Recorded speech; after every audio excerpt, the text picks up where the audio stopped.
Hello and welcome to episode 46 of the Nerds at Large Gaming Podcast. I'm one of your hosts, Darby Hallman. I am Jeff Mayo. And Jeffrey, how are you doing? Pretty good. I'm tired. How was your concert last night? Great. Who'd you see? Sabaton. And who is Sabaton? They are a Swedish metal band who all their songs about history and war and stuff. Every song that I've heard makes me want to don a bunch of medieval armor, get on a majestic horse, and ride into battle. Yes. Which I would probably be promptly arrested for because I live in suburban South Carolina. Yes. I'm glad you had fun.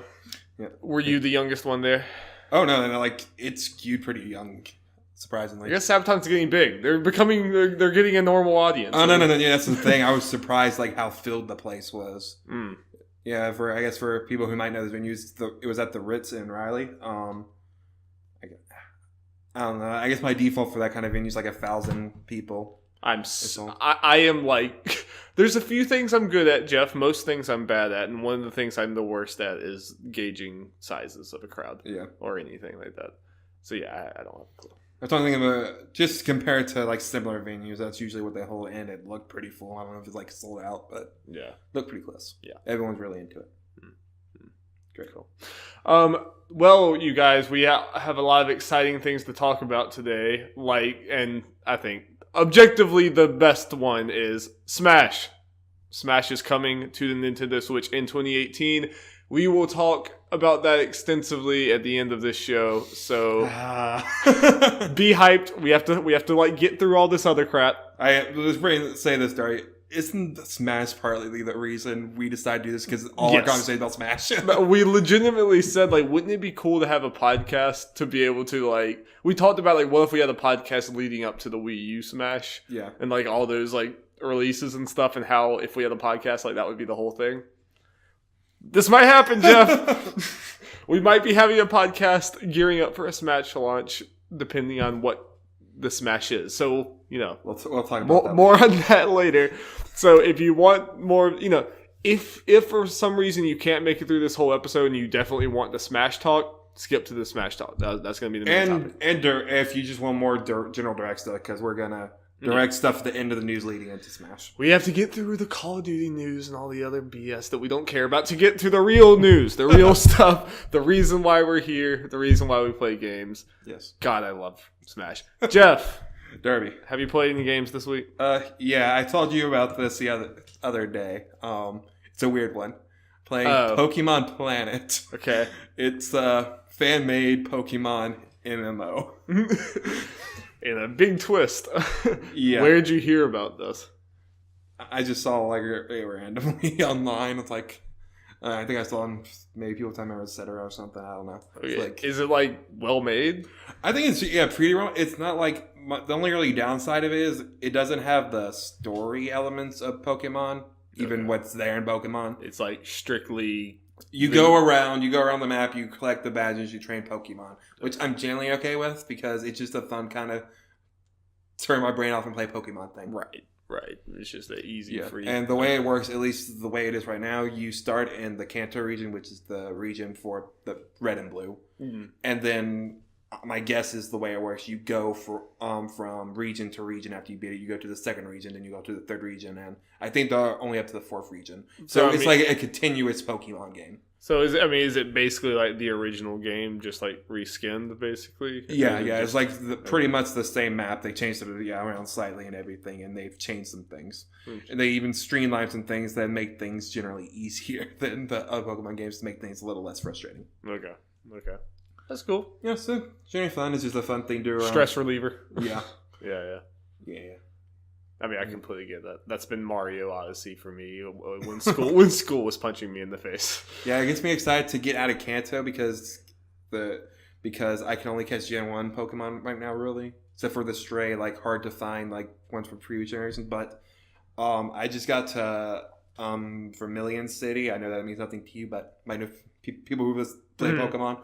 A lot of people. Yeah, I think by the list they're using Vermilion City as like a hub world, like with ships and everything to take you to different regions. Okay. So there are a bunch of people who I know who have been farther. So like while I'm walking around, and sorry if I didn't mention this, in the game the Pokemon you have up front follows behind you. The little sprite follows behind you. Mm. Just fun little things. So while I'm walking around like a Pidgey or something following behind me, I see someone with a Greninja walking by, and all those kind of like later Pokemon. I was like, I want a Greninja.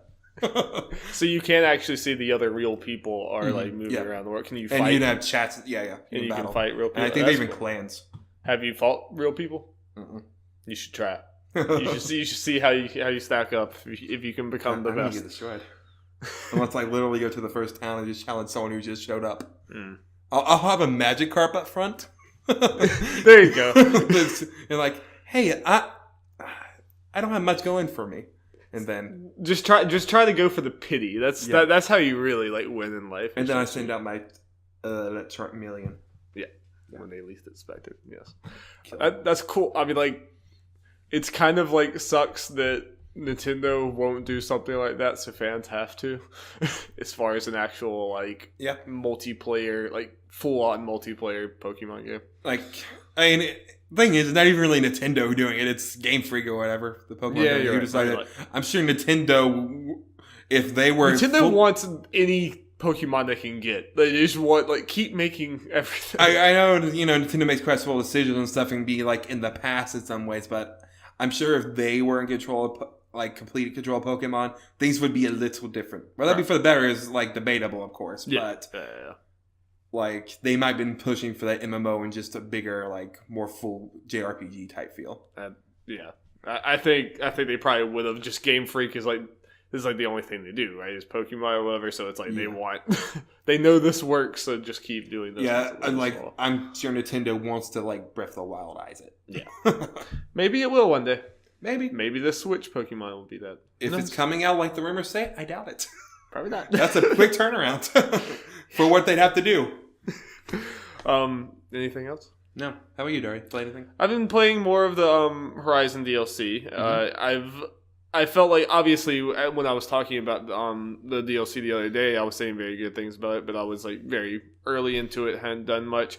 I've played a decent amount more, and I've gotten used to the combat again, and like I really like. It got its hook in me again. Like I was enjoying this, but I was like, we'll see how fast I get through this.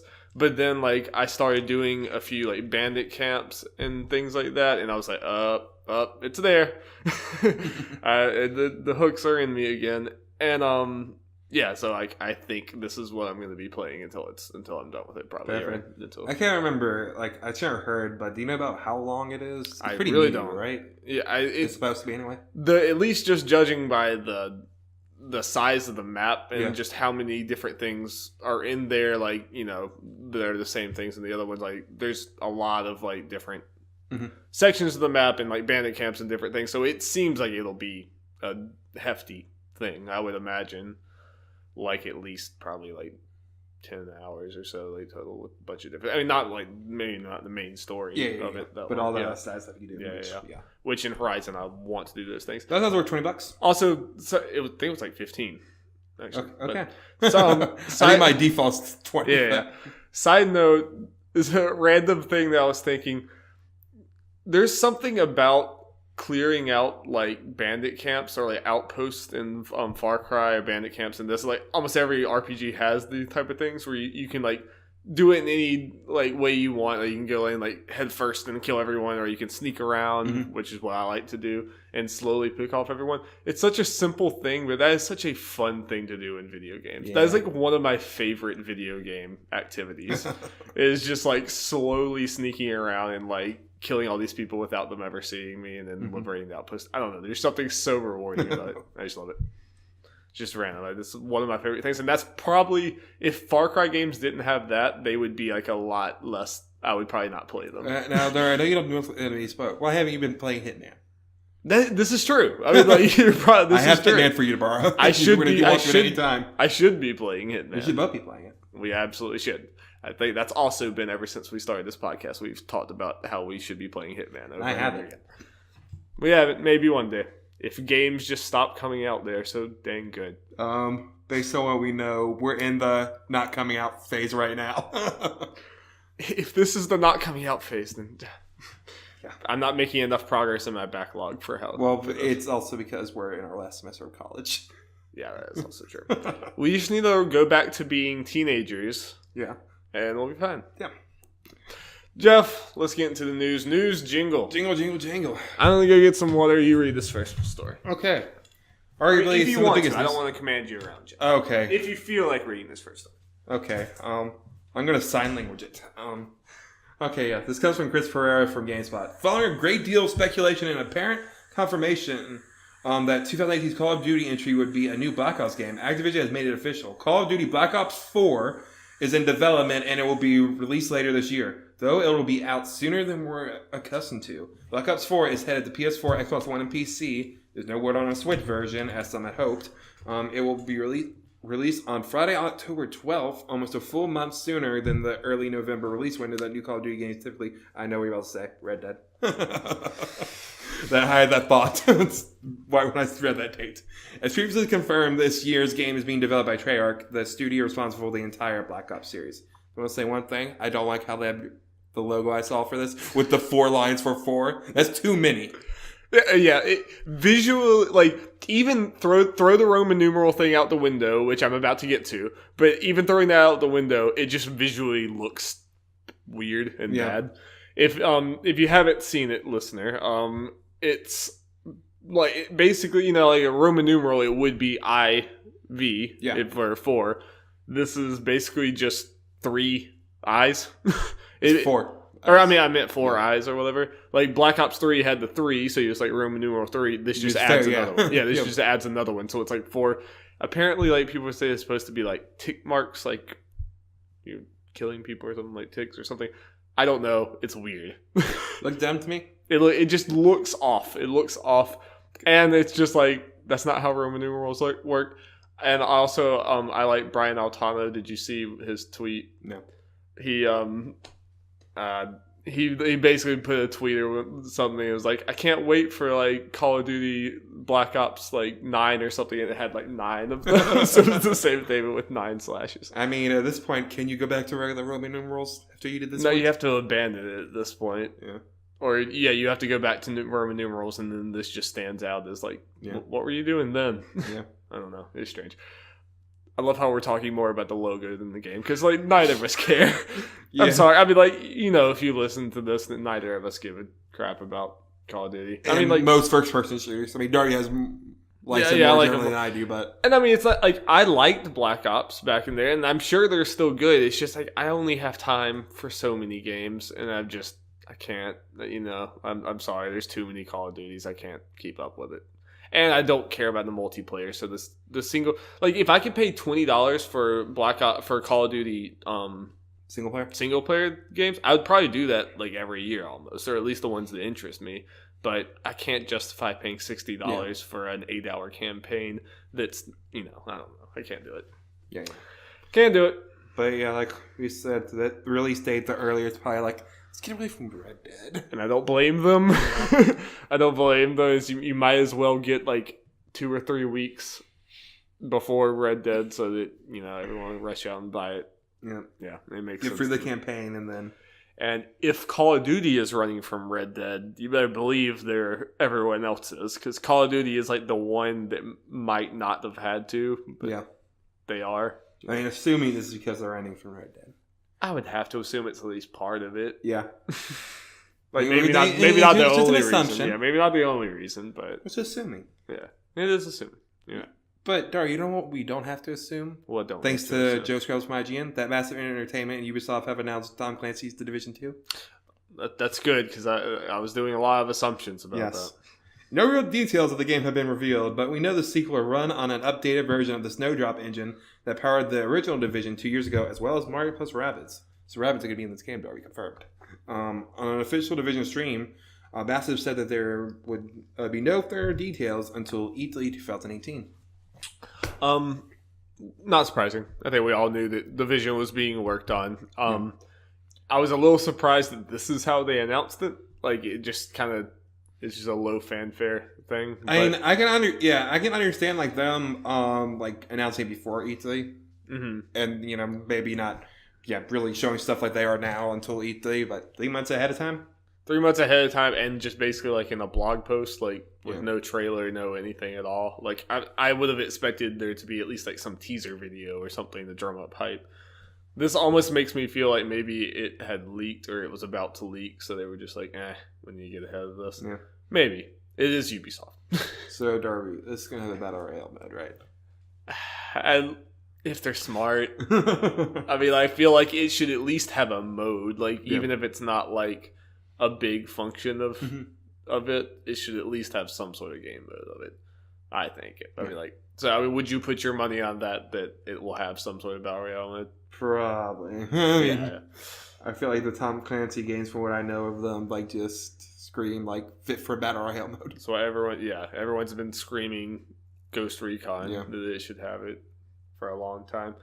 I'll be interested to see with the Division, because it seemed like, obviously I never played the Division, but it seemed like when it came out there was a lot of, it was really positive feedback at first, but it was kind of like Destiny and kind of like a lot of games as service type things, where it was really big at first, but then the content wasn't there, and there was lots of like glitches and bugs and stuff, and people left or people got mad, and then like slowly over time, like a year later, it was like, oh, the Division's actually like, it's the game they wanted it to be. Yeah, I remember that. Yeah. So I'd be interested to see if maybe the Division 2 can try to come out the gate stronger, and I'm interested to see if it's going to be different in any way, or if it's going to be more of the Division. I don't know. And just like, I feel like the first Division released at a different time where there weren't as many of these, but now it's like Monster Hunter World and Destiny and Overwatch. All these games are just drawing people's attention. I wonder how big the Division can get. Yeah. You know? Yeah, it's kind of thing we've always thought of, with these games, everything comes up, like, how many of these can be sustained? Yeah. To the level, like, these, like, developers plan on them having. Right. I mean, not all of them can. Yeah. I mean, not that I think the Division is big enough to where, like, I don't think it's going to bomb or anything. Oh, no. But I have to imagine Ubisoft probably has some pretty high expectations for it, and I could see it maybe not hitting those completely. But it'll just be interesting to see. But I saw a lot of people online very excited about this. So, yeah, It'll be very interesting. And again, with the Battle Royale mode, like, I think it's a good, like, we'll probably see more of these. This is a good opportunity for Ubisoft to potentially get in there, because it'll be, like, a more realistic looking shooter, but maybe without the bugs of PUBG. Yeah, sure. So they can get into that market and, be on all the consoles. Yep. So we'll see how that goes. We will see. Next story. This comes from Ryan McCaffrey from IGN. I feel like we don't hear much from him. Yeah. I don't think he writes me like news articles. I think he's... Yeah. Plus, he's an Xbox guy. That too. We have a slant here. It's what we know. I have an Xbox. And speaking of Xbox, Microsoft has confirmed that State of Decay 2, the zombie survival RPG from Undead Labs, will release on May 22nd for the Xbox One family consoles, as well as Windows PC, as a Play Anywhere title. It would also be available on Xbox Game Pass day one, of course. Yeah, that day on day one. Furthermore, Microsoft has confirmed a price point of $29.99 for the Standard Edition and $49.99 for the Ultimate Edition. On the subject of the lower than expected price, Microsoft GM Games Marketing, Aaron Greenberg, said, quote, "Our goal is to build a long-term relationship with the State of Decay community and to foster deeper experiences with the franchise. We believe State of Decay 2 accomplishes this goal by immersing fans in the ultimate zombie survival fantasy, and we want to give more players the opportunity to join in and experience this unique game." End quote. Great price point. Yes. It is. I actually saw some... I didn't really have time, so I didn't look much, but I looked at a little stuff. It looks better than it did when the showed up. At E3? Okay. That's good. Like, great price point, and it's one of those things, especially the Game Pass, like, it's what... Between that and CSC, I'm even more close to, like... I feel like I want to kind of try getting the Game Pass and even doing the online thing, so I can try, like, this, Sea of Thieves, and PUBG out. Like, it's getting the stuff that I'm at least interested in. Yeah, like, slowly we'll build up to, like, maybe where, like, that's... And again, the point of entry for all these things, it's pretty low with the Game Pass. Yeah. So you would have to get Games with Gold and Games Pass. Yeah. So that'd be like the $60 whatever for the games go for a year, and then the $10 a month for Game Pass. Yeah. I think this is the perfect exact type of game that's going to benefit so much from the Game Pass decision of all these games going on there first, because I mean, even with the Game Pass, I don't know. I worry about how this game's going to do. It just seemed like, I mean, I don't even think the first State of Decay was really like it was more of a cult thing, if I'm remembering right. And I think this is more like that too. They just, the way they released it at E3 made it seem like it was a bigger deal than it was. But with this lower barrier of entry, you could definitely get more people in on it, like out the gate. And it's one of those, if it's really good, it could spread a lot. Same thing with Sea of Thieves. I think Sea of Thieves is probably in better standing right now than State of Decay. But still, that's... I feel like this and Sea of Thieves type of game that as long as like the developers nail it, it could do very good, especially in these conditions. Like Xbox is helping set these up for success if they're quality. And even like Sea of Thieves and this, I'd definitely be all in to try playing with you guys if, of course, you had Xbox. Though I will further slur, these are playable on PC. Yeah. So if you guys were interested enough to try them out, I mean, Alex's Xbox would definitely be able to run it. Mine might die, but you never know. Yeah. We could see. I'd definitely be. So and I at least know Sea of Thieves. Is it cross? Yeah. Okay. I saw that. So that's good. If we ever felt like doing that, yeah. And I'm sure State of Decay won't be any different. I would love to play Sea of Thieves with you guys. Like, it just seems like it would be so much fun. Okay, let's hold on that thought. We'll research that stuff later. Okay. Have you watched Let's Plays for it? I watched some, yeah. It looks like fun. It looks like a lot of fun. So we'll look into that later. It could be fun. Is Sea of Thieves $60 bucks? I believe so. Not for me. Not for you. It wouldn't be anyway. Yeah. I would definitely go with the Game Pass. Why not? Yeah. Oh, also, just real quick, the Sea of Thieves things. We could use my Xbox and do Let's Plays for it. Yes, that would be great. Let's Play. I mean, the only thing, I don't think I've ever seen someone do two. Like, I would want to get Will involved and try to get like all of our mics working and stuff. Yeah. Because I don't know if 2 players for Sea of Thieves works all that well. Maybe it does. I haven't seen that. Usually when I see people, it's 3 to 4. But we'll see. We will see. We'll see. We're going back to Ubisoft. This comes from Ethan Gach from Kotaku. That sound right? Gach. I think it's a really cool story. The makers of Far Cry 5's map editor are hell-bent on giving the game a long and ridiculous life beyond a single-player campaign. Ubisoft is calling the tool Far Cry Arcade. A new company blog post indicates that it will include approximately 7,000 different objects players can use to create new levels, some of which will be borrowed from Watch Dogs and Assassin's Creed 4 Black Flag, as well as previous Far Cries. So it will be Midwestern religious fanatics, but also Martian arachnids and Yetis. The Ubiverse is upon us. Of course. And skipping ahead in the article, in addition to player-created maps accessible directly in the game world, Far Cry Arcade is also supposed to include some new modes, one of which will be called Bounty Hunt, and basically works like an assassination mission where you take out a target and then try to exit the map, so Hitman. I actually love this. Oh, no. This is awesome. I saw this this makes me want Far Cry more. Yeah, this is the way to, we've talked about like how do you, especially with like single player centric games and stuff, how do you add in the like, how do you like keep people coming back to it and like keep continuous content that keeps drawing people back when it's not a Destiny like game. Mm-hmm. This is how you like allow like all of, because like you see with Far Cry, back to Far Cry 3 and stuff with Blood Dragon and with all and the Yeti stuff with the Far Cry 4 and even Primal in general. All I needed was this screenshot right here. Oh, that's fantastic! It's so fantastic. For this, I'm not gonna show it. It's they're out in it was like San Francisco or whatever. Some guy has a bow and arrow, but then they're a Yeti chasing pigs with birthday hats on. That's all I need. All you need. Yeah. Like the Far Cry team has always they make good central games, but then they obviously are just creative people that have all these side ideas and stuff. That's why they're doing all this DLC, and the fact that there's a place where they can keep doing this, and there's lots of creator stuff. That's so cool. Also, sorry, I'll let you go, but yeah. One thing that I had never really thought about being a thing before, but I would love it so much. I want Ubisoft to start making their franchises like Ubiverse, like Nintendo does. Mm. What if there was some version of how Nintendo has Mario Kart and has all these games that draws all their franchises together. Ubisoft should do more of that. Mm-hmm. I love them having stuff from Watch Dogs and Assassin's Creed and Far Cry. And that's so cool. Also, the fact that I'm glad they specifically said Black Flag, just because and they mentioned ships and all that kind of stuff, and hardware and stuff. Like, okay, this. And that's what people like. This has increased my interest in this game significantly. Yeah. Like, I mean, I know it's multiplayer. Like, you know, we can do the multiplayer stuff, which would be fun, and then we could mess around with this.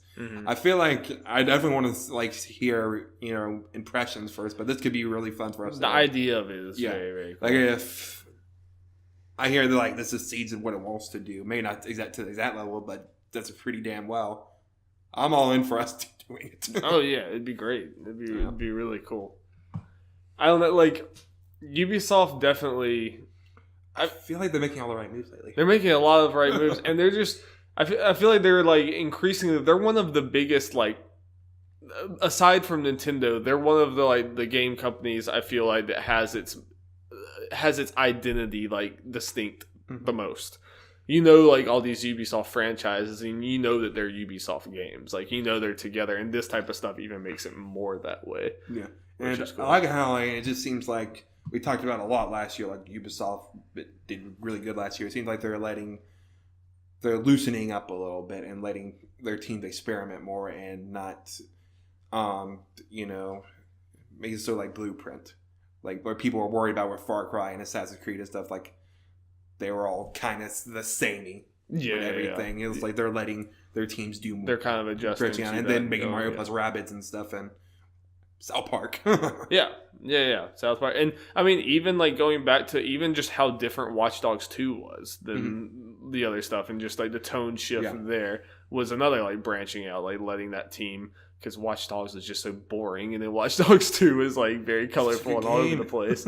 And yeah, it's awesome that they. I've noticed that like I went from like not really buying like really having any Ubisoft games to I've gotten a couple at this point, and then I'm growing interested in their other stuff. I've never fully understood the hate that Ubisoft got, but there was definitely at one point where it's like I see where people are coming from. Now it's just like, oh yeah, I mean I never hated Ubisoft. They're just games were never typically my thing. But with making more games, I'm interested in. Yes. So, Ubisoft Kart Racer confirmed, right? Yeah. Oh, well, I just had a thought. We'll get to it later. Just remember Ubisoft and Smash. Ubisoft Smash Bros. Confirmed? Now I'm thinking... They're just going to make, like, knockoff versions of every Nintendo party game. But just, you have, like, your weird cult fanatics fighting, your Egyptian people fighting... Rabbids. Rabbids. Win Rayman and Smash. Okay, moving on. This comes from Jonathan Dorbers from IGN. Epic Games has announced its free Fortnite Battle Royale mode will be available to play on both iOS and Android, that you'll be able to play with other players on other platforms. Starting next Monday, March 12th, so by the time I guess you people hear this, interested players can sign up at Fortnite's official website for the iOS Invite event. Invitations via email will be sent out to players soon after, offering a link to download the game. Epic will be regularly inviting players to the game over the coming months. Support for Android players, I'm assuming that's supposed to be, will follow in the next few months, though no exact window is announced. Fortnite's everywhere. Yes, it's literally everywhere on your TV, like your news. Switch is like the only major gaming platform. It's coming, Darby. And I feel like it's coming. Yeah.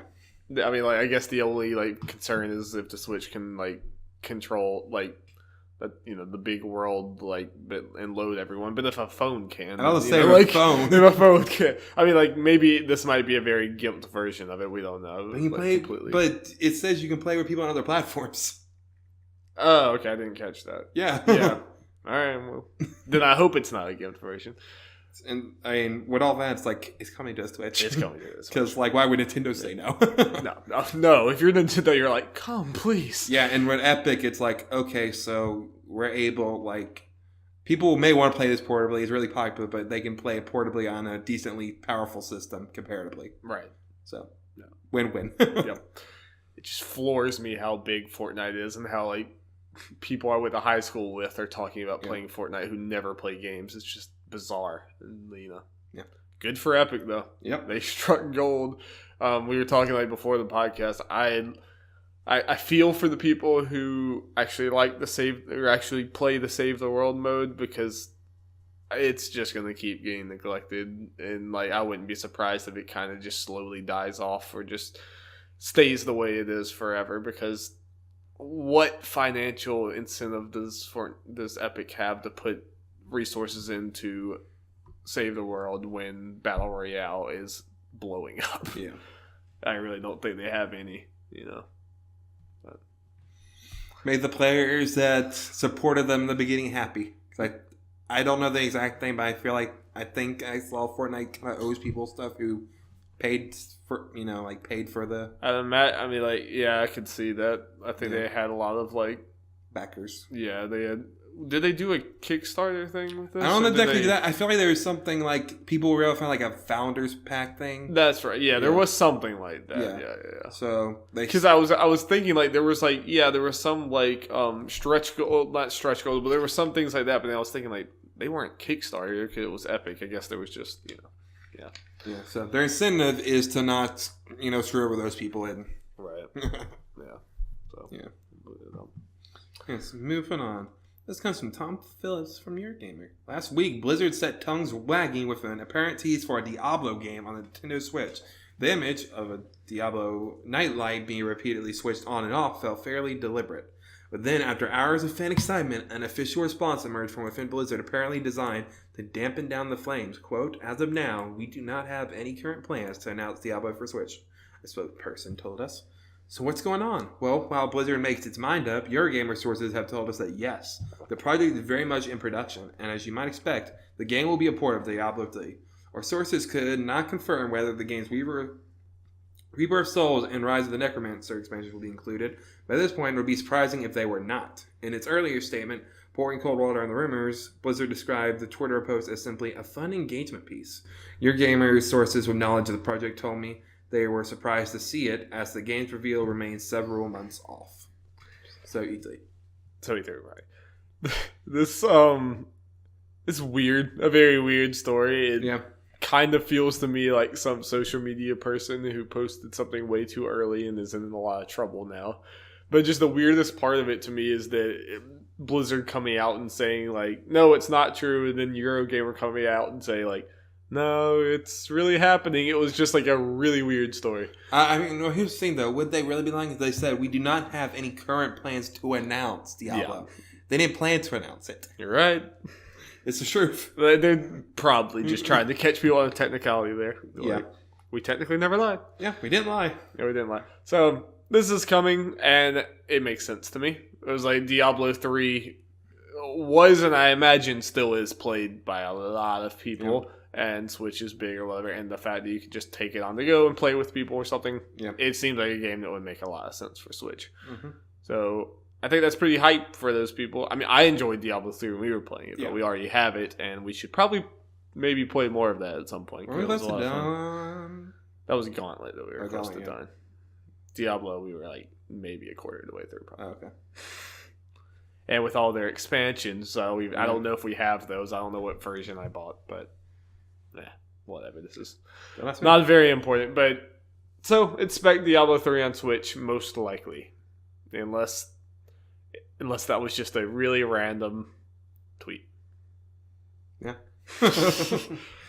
Moving on to some Joe Scrabble Smygen. Monster Hunter World has now shipped 7.5 million copies, making it the best-selling game in Capcom's history, at least according to Capcom. Asterisk. Yeah. Announced in a press release, it outdoes the best efforts of Resident Evil, Street Fighter, Mega Man, and Devil May Cry. This achievement comes before World gets a PC release, currently scheduled for autumn this year. Capcom's previous bestseller was Resident Evil 5, which had shipped 7.3 million copies as of December 2017. So, Darby, explain that asterisk too. So, basically, this is kind of a PR twisting of words. It's not directly, you would read that and think that, Monster Hunter World sold more than any other... They're basically saying that Monster Hunter World sold more than any other game on its original run. So it doesn't count... Or any, individual run. Yeah, individually. So it doesn't count, it doesn't add together, if there's Resident Evil 5 for, the PS3 or whatever, it doesn't count if it's ported to the PS4. Yeah, for example, we got this information from, Andrew Renee and that kind of stuff from Kinda Funny's Game Daily, and the example she gave, so, I think one of them gave, Street Fighter 2 is sold, 19 million copies across all things. That's because you hear that and you're like... 7 million. There's no way. No, that's my thing. It's let's just be clear right here. it's still great for Monster Hunter World that it's selling this way. Monster Hunter World might become the real deal with this. I mean, yeah. but Right.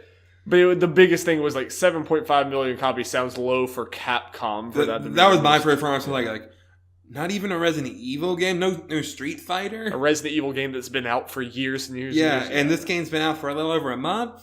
Yeah. But I mean, still, even the stat that they're touting, which they're obviously not being very clear about what they're touting, but even that stat is very impressive. Oh yeah, that it's immediately. We're not doing saying to take anything away from Monster Hunter World. We're just trying to say the facts. Yeah, right. It's still 7.5 million copies in like what? Oh no! Like it came at the very end of January. So like a month and some days. Yeah, especially when this came out. Insane. That's crazy. This has a decent chance, and let me know if I'm missing any game, Darby. This could be number one again potentially. Number one, what for the NPDs? For this year? You mean? I mean, but no. I mean, well, potentially, but you mean for February? I think 100% probably. I mean, what are some of the biggest games? Shadow Colossus, Bayonetta. Yeah, it's not. Yeah, I know. I'm just saying. I'm just trying to say. I guess I don't know how much Shadow Colossus. I don't know how big that got, but like I would have to imagine it's probably going to be 2 straight months being on top. Yeah, but since in January it was number one, it only had a couple of days. This would be a full month. Oh yeah, I didn't even think about that. Yeah. That, like February was really probably the real first month that was out. So, yeah, and it's just been building steam. Yeah. It's probably going to be that. So, Darby, you want to talk about some bad news? Sure, Jeff. This also comes from Joe Scrubs. I'm a pretty depressing guy. Days Gone has been delayed into 2019, Sony has confirmed. The game's official website now lists the new release window, and US Gamer got confirmation from Sony. The change from 2018 was deliberate. No reason has been given for the delay. What is going on with this game? Do you remember when we thought this game was coming out last fall? Yes. That didn't happen. I don't know, Jeff. Something has to be... I hate to be the guy, but something has to be going on with this game. Because they showed gameplay the first time we saw this game almost 2 years ago. And twice. Two in one conference. Yeah, they showed it twice. And up until recently, we saw more gameplay of that, probably just overall gameplay, more than God of War and Detroit and Spider-Man, which we're getting. So. Days Gone was like the first one of these, that the one that we saw the most out of any of these immediately. Yeah, those big exclusives we got in 2016. It just seemed like everone assumed like this was going to be the first one. Yeah, this was the first one last by potentially a year. By a long shot, and I guess I want to talk more about what we think is going on with this, but when I hear that, I'm sure you think the same thing. I immediately think, oh dear God, this is brushing up against The Last of Us Part 2. Yeah. And that's not a place they want to be. No, like in the best interest of Sony and Sony Ben would be like, okay, let's get this if we can, get this as far before like The Last of Us Part 2 as we can. Yeah. Because... really, I thought that, okay, Days Gone might be okay because it's going to come out probably, a full year at least before The Last of Us. So I'm like, okay, that'll be okay.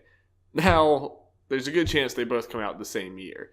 And if Days Gone doesn't come out early in the year, they might be a few months apart, potentially. Because I don't know, but I'm imagining The Last of Us Part 2, fall 2019 or spring 2020. Last of Us is now one of those, because, there's always been things. Sony, especially in the PS4 era, Sony doesn't have fall games. Last of Us can't. That's true. I think Last of Us is one of those few games Sony feels comfortable putting it there.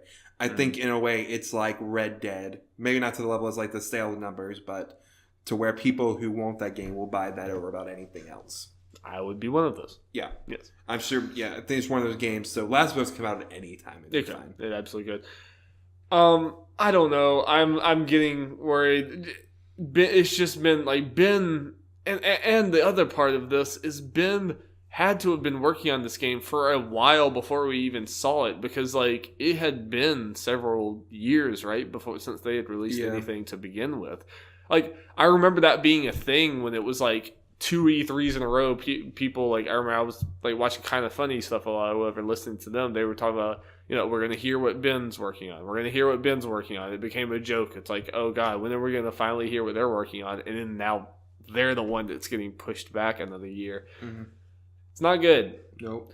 Maybe, hopefully when it comes out, it'll be like worth the wait. Yeah. And hopefully anything. But I'm very morbidly curious to know why and what's going on. There are two things like we just discussed, two things to worry about. It's getting delayed.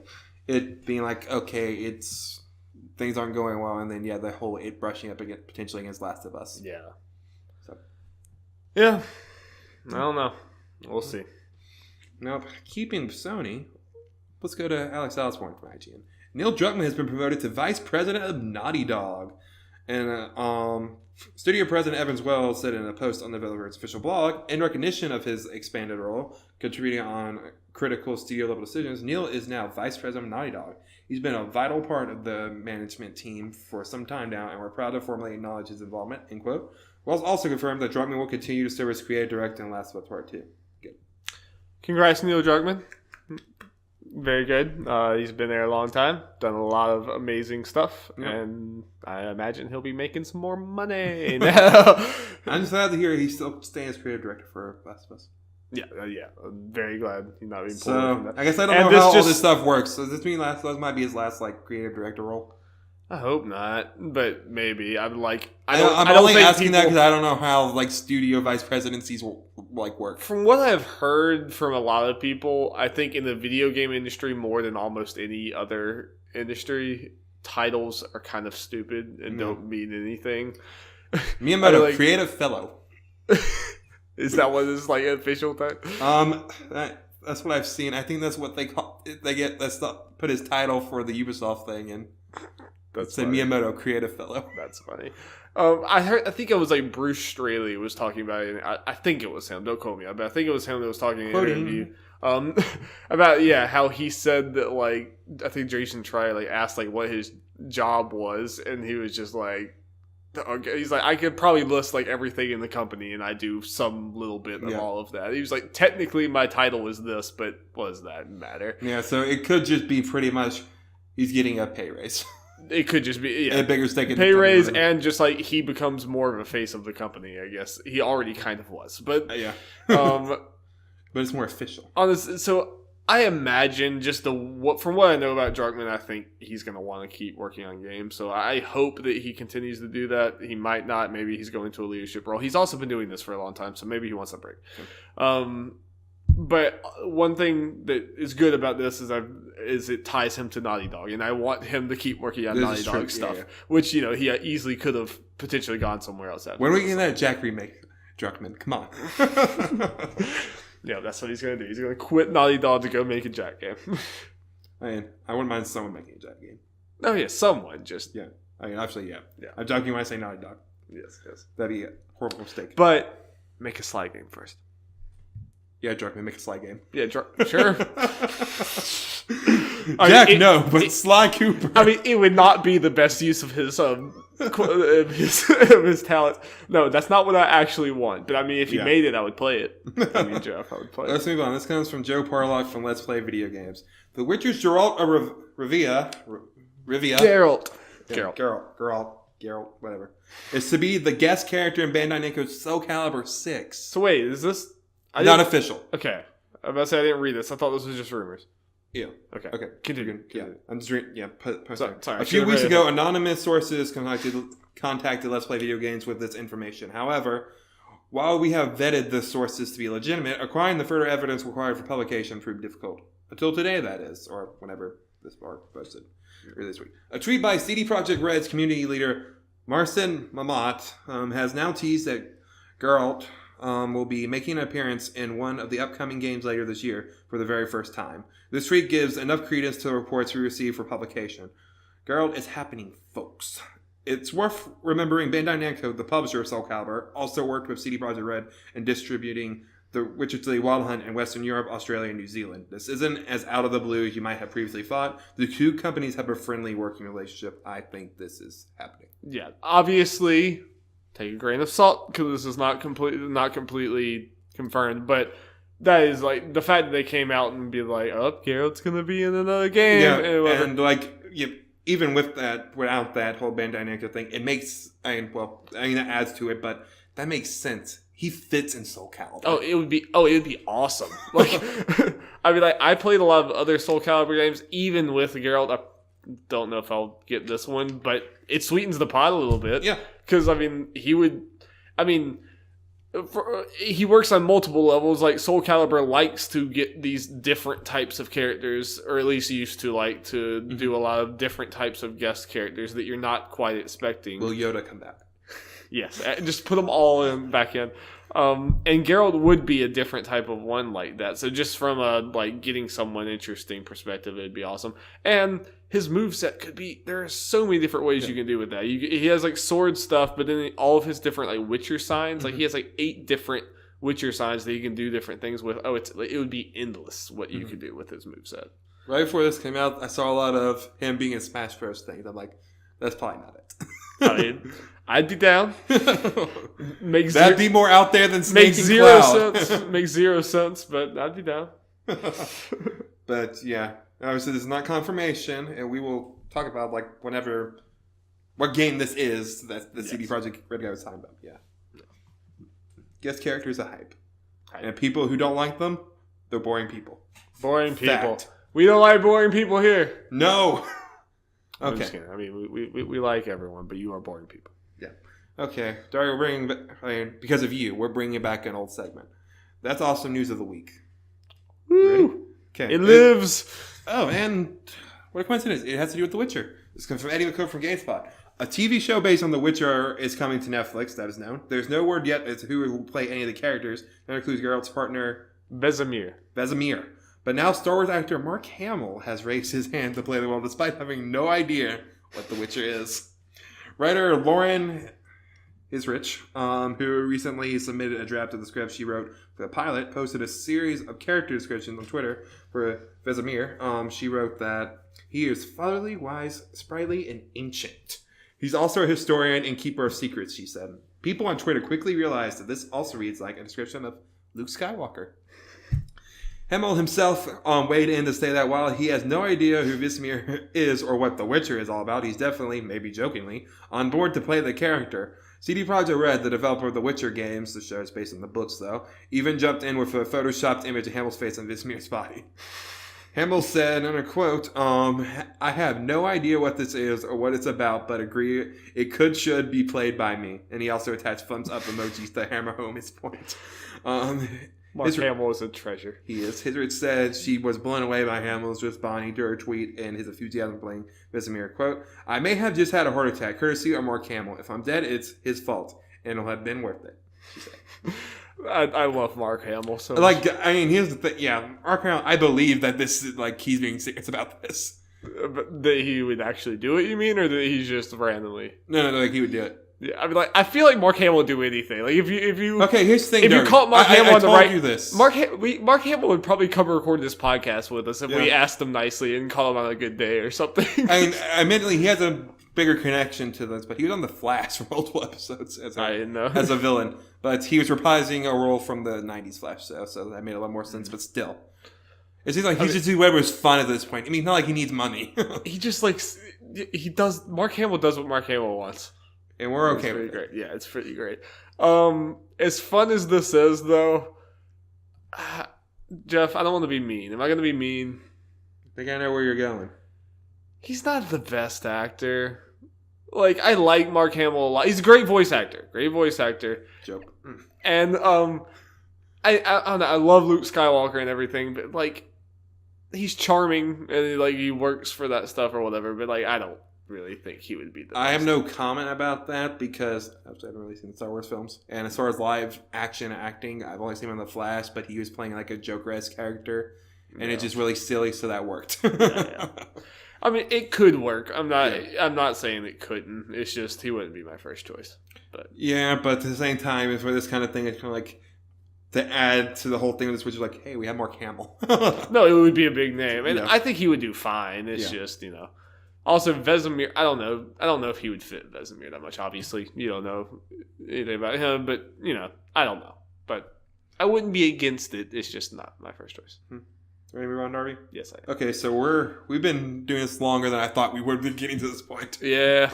Oh, well. Nintendo Direct time, Jeff. Nintendo Direct time. Hype. Maybe we can just separate this a little bit. Yeah, I'll figure it out. Yeah. Let's just We'll see get how it this on. goes. I'll figure it out. Okay, so how we're gonna do this, we're just gonna go through the Nintendo Direct, like, just kind of chronologically, and maybe only say what happened, and then some will probably discuss a little more. Yeah. Go each face. WarioWare Gold was announced for the 3DS. August 3rd. Yes, another one. Why only the 3DS? We're gonna be saying that a couple of times. We're going to be saying that a couple times. Wario games are just dumb fun. Like, I don't want to like pay a bunch of money for them, but they're cheaper. Like that free one I got. That was just fun for us to mess around with for a while. Yeah. This is a new WarioWare game, right? I think it is new, but it takes like some of the best. Like, it includes new stuff, but it takes some of the best game stuff from the old stuff. Okay. Like, it's kind of like based on what I guess the Direct said, and just watching some people react to it, like this might be the definitive WarioWare type thing. Okay. Other than being on the 3DS. And next thing, Dylan's Dead. I think I wrote that wrong. Here, Breakers, May 24th. I don't even Apparently, remember that was this like Japan or something. Okay. It's the little armadillo dude. It looked like a pretty good game, but I'm obviously not interested. We got Mario and Luigi, Bowser's Inside Story with the little Bowser Jr. mini story kind of thing, remake thing. Jared Petty said that game's good. Yeah, he did. He said a lot of things were good. I mean, that's also, I don't trust Jared Petty because he just loves like a bunch of obscure, weird Japanese stuff. I heard like the Mario Luigi games are typically good, and I've heard a lot of people say this is the best one. It's a remake of it or whatever, a port from, I think, the regular DS to 3DS is coming out 2019. Yeah. So it's a long time for that. We're getting 3DS games at 2019. At that point, just make it for the damn Switch. Yeah, we'll get into more of that a little later, Darby. Detective Pikachu, just a little trailer. Silly. Jokes. Yeah. Dumb. Yeah. March 23rd. Not long from now. 2 weeks. 2 weeks. Yep. Get hype. Yep. Get that amiibo. Oh, the big amiibo, right? Yeah. Dude, it's like, it's absurdly huge. It's like offensively big amiibo. Let's do it. Should have been there. Last 3DS game, and the one that made me scream, why not Switch? Yes. The Luigi's Mansion remake. Like, come on, this year. Nintendo. Like, I'm gonna be honest. If they put the Luigi Mansion games on Switch, I might get them. That would be awesome. Yeah. It would just be fun. It'd be a lot of fun. But like, I mean, I just don't want to drag out my 3DS. I mean, I know it's easy to play there too or whatever, but like, I'm just excited about my Switch. I want these games on my 3DS Switch is kind of broken in ways. So yeah. So I have more reason not to want to play stuff on my 3DS, and we'll get into it later. Some games they talk about, they actually did put on both. Yes, which I wish they would do more. Yeah, okay, so when we were on the Switch games, they talked about Kirby Star Allies a little bit. It's coming out next week. They added, like, the special Super Friends or whatever, like King Dedede and Meta Knight and the Spearow Waddle Dee. And they said they were going to add more. Yeah, they add more, and that comes out, like, March 28th, like, really soon after, and they're, like, obscure characters from old Kirby games, which that kind of fan service I'm always for. Oh, yeah. You can play as a hamster in the brief fire. Yeah. I'm all for that. Yeah, it looked cool to be able to just add all these. And it's free. Best part. Yes. Next, we have Okami HD that comes out this summer. I'm actually kind of interested in this. I knew this was coming to Switch at some point. Yeah. It just seemed obvious that it was. Okami feels like one of those games I'd be really into that I just never have to play. Yeah. I watched watched an ex-girlfriend play in high school. Yeah, it was always one of those, like, I appreciated it from art style and everything. But, like, especially when I've seen things now, like, I don't know how much gameplay-wise it holds up now. True. But for the right price, it might be a fun little... But we'll get into it later. Summer might be a little stacked. Yes. Okay, next thing, Sushi Strikers. I don't even think that's the right name. Comes out June 8th for Switch and 3DS. More games should come out Switch and 3DS. That's about all I have to comment on it. Yeah. It looks like a bad game. It's not the kind of game for us. Nope. Definitely not my kind of game. Yeah. Next one. This one's my kind of game. Octopath Traveler, official name now, Darby. I'm okay with it at this point. At this point, it would have been weird if they changed it. Yeah, I wish they had changed it earlier, but now changing it would probably be bad. It would be a bad decision because it would just be more confusing than we got anything. a demo for this 6 months ago under this name. Yeah, it's crazy.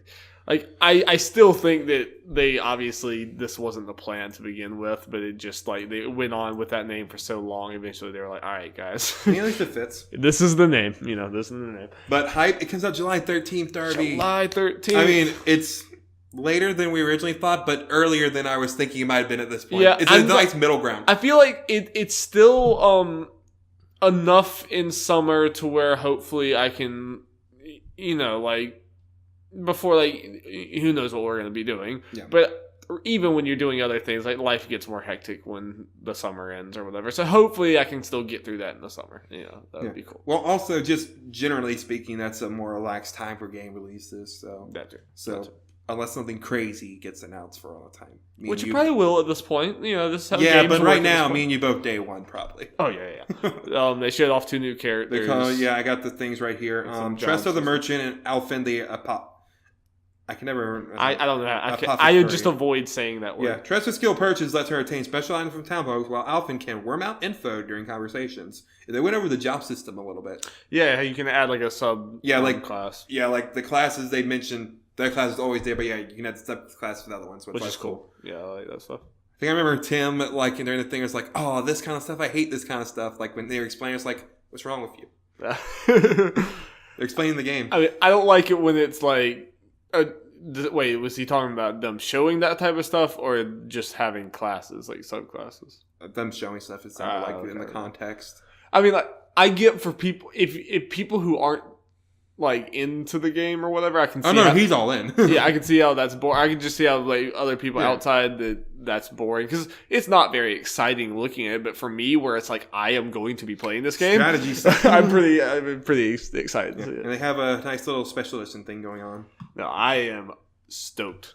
For this game. It's If you look back at my most anticipated games, this was number 1 for me. It's not on my list, but it was like at the very edge.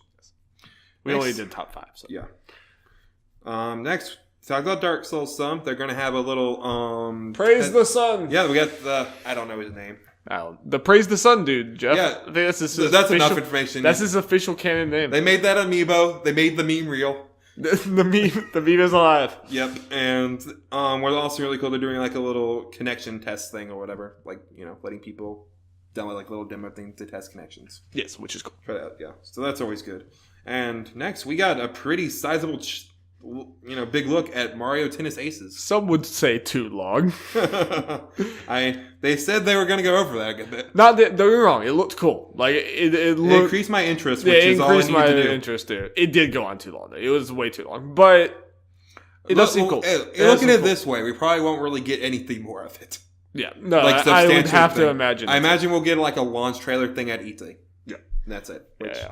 But it looks like I'm still not sold on it completely or whatever. I'm probably not going to buy this game. Like maybe I'll pitch in or something if you guys want to get it together since we all have Switches and stuff. But this was like when they showed it before, I was like, I really couldn't care less that much about it. This is the first time I was looking. I was like, okay, I could kind of see us hanging out at night and this being in our like rotation of multiplayer games. Yeah. And it seems like I like that there's like this. You can do these like super shot things or whatever, and you can actually have some strategy of it. Like, am I gonna shoot it at them, or am I gonna try to like break their am I gonna try to break their racket, but they have a chance of blocking it, or am I gonna just try to like hit it by them, or something? Or are you gonna save your meter thing to do the more defensive stuff? Yeah, I like that that's there, and I also like that there's modes where that's off. So but like I was thinking like, oh, that's gonna turn me off. Like immediately after I thought that they said, for you purist, we have the regular test. I'm like, I'm fine with this. I love that. Like always give people the option to do the. I understand like if you're not completely interested in this type of thing, but I feel like with this game, especially the story mode's good and substantial, they've done about everything right with this game they can. And I feel like they had to after like the last tennis game. No, that tennis game was just objectively bad. Like they've done, I think my list is doing everything right. It actually has character. Like Waluigi's super stance thing. You remember with the rose? Yeah, How many people just immediately went to DeviantArt How and many started making things? No, Darby. How many people immediately went to pre-order the game after they saw that? There's a lot of people And who have done that. Darby, playable chain chomp. Oh, that is the best. That was the absolute best. When they came up, they were like, I forgot what it was. They were like, they showed like all the playable characters, and one of them was Chain Chomp. I was like, how does that work? And then it's like he's tethered there and he's going back and forth. Then went to the mouth. I almost wanted to buy the game immediately there. Like, I'm being honest. I'm leaning toward potentially getting this depending on what's around because, like you said, I think it'd be a really fun multiplayer thing. I think it would. And even have this, like, I don't know why it's something that comes up a lot with the Switch. Like, there's some types of games I just feel more the need to play on it. Like, since I had the Switch, like, I can imagine I've kind of had the urge to, like, have it like a tennis game or a golf game to just kind of chill and kind of play that. I feel like this would be the perfect one. Yeah. Also, Wii Sports Tennis lives because you can do the motion controls or whatever. This is like, I'm usually the motion controls don't really excite me, but like Wii Tennis was fun. No, I was about to bring that up. Cool. Like, I think that's a feature that made people excited because, yeah, like I watched the Easy Allies one. I actually went through and watched a bunch of people's reaction things, kind of skipping around. So I want to see how people reacted, but they even mentioned like, hey, the Wii Tennis stuff, like, yeah, pretty much that Wii Tennis lives, and they're like, Wii Tennis is, like, actually good.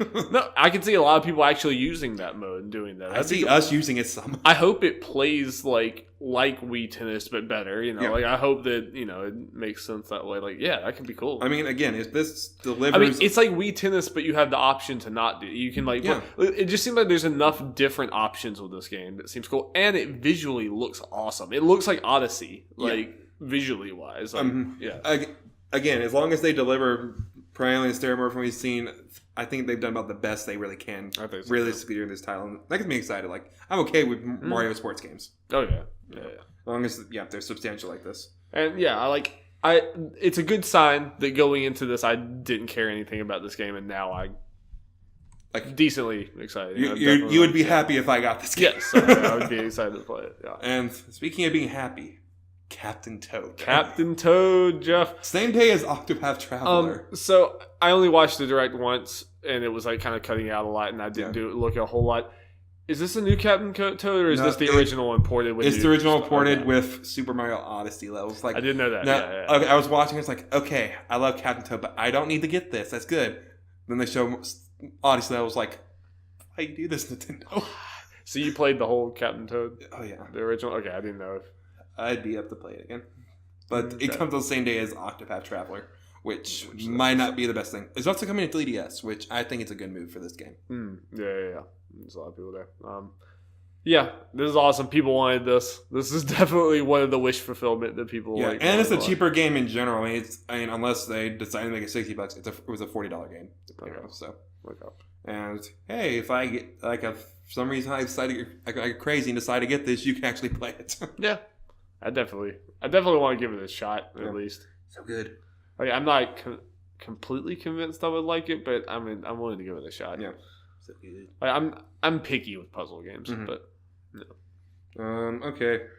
Speaking of games I'm interested in trying, Undertale was announced. I will finally play Undertale now. Yes.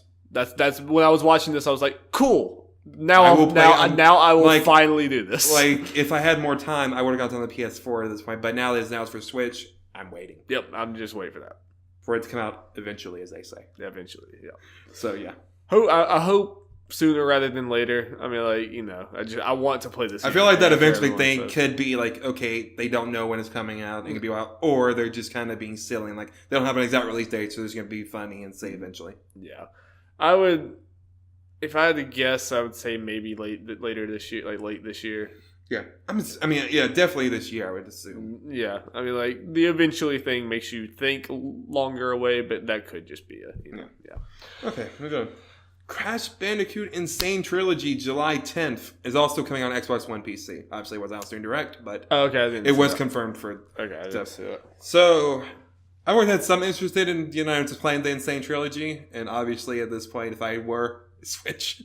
I have zero interest in actually buying this and playing it because I don't like Crash games. But I'm sorry, I think I don't enjoy them. But the simple fact that Crash Bandicoot is on a Nintendo platform is amusing enough to me. Yeah.